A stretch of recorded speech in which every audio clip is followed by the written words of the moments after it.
Let's get some more analysis now with Jeffrey Sachs, a public policy analyst and former senior advisor to the United Nations. Professor Sachs, really good to have you back. Thank you very much indeed, sir, for joining us again. My pleasure.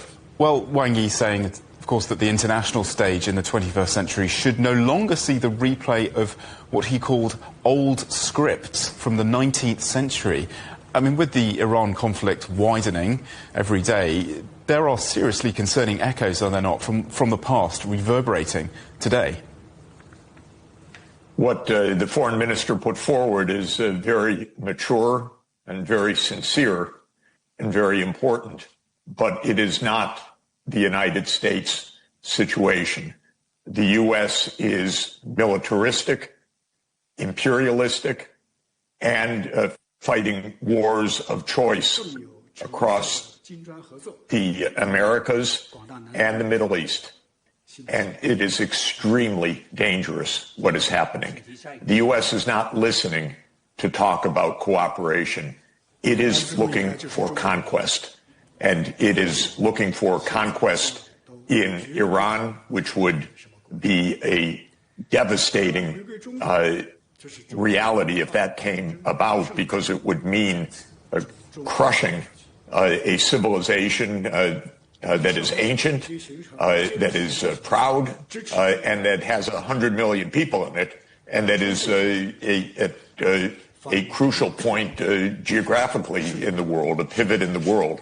So the foreign minister's remarks are very mature.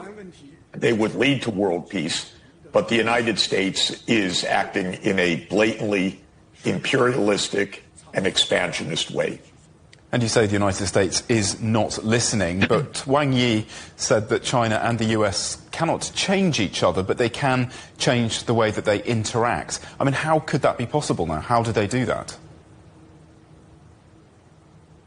I think the grim reality for China is the United States is out to conquer much of the world. This is a fact. Donald Trump says so. The U.S. is aiming to overthrow the government of Cuba. The U.S. is militarizing the Americas. The U.S. is out for hegemonic control of the Middle East. This is a very grim reality. We've not seen anything so blatant in imperialism since World War II. What the United States is doing is even beyond its own rather militaristic standards. Donald Trump is unhinged, and the American system is unhinged right now. It demands unconditional surrender of Iran. It says that Donald Trump will choose the next leader. These are invitations to World War III, I'm sorry to say. Incredibly disturbing. And we did hear from Beijing about the importance of international law and multilateralism. To your point, with the Middle East in flames, surely the very concept of international law is in tatters. Can it be repaired? Almost all countries in the world believe in international law. The United States and Israel do not. Again, grim reality.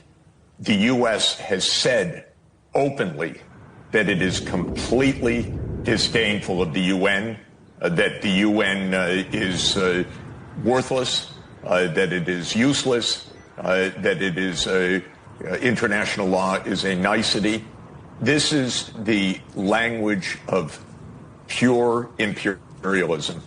This is not the language of international cooperation. It is not the language that China and most of the world subscribe to. So when Foreign Minister Wang Yi speaks, he resonates with almost all of the world. But the United States absolutely is not listening right now. And while China is, of course, taking the path of peace, the United States is choosing the path of war, and it is aiming to destroy the UN, I'm sorry to say, in countless ways. It has left dozens of UN organizations and treaties. It doesn't pay its bills. It ignores completely international law. It disdains the UN Security Council. It votes against the rest of the world in the UN General Assembly. This is the reality of the United States today. And Donald Trump revels in it, revels in what he asserts is his unilateral power to change the world.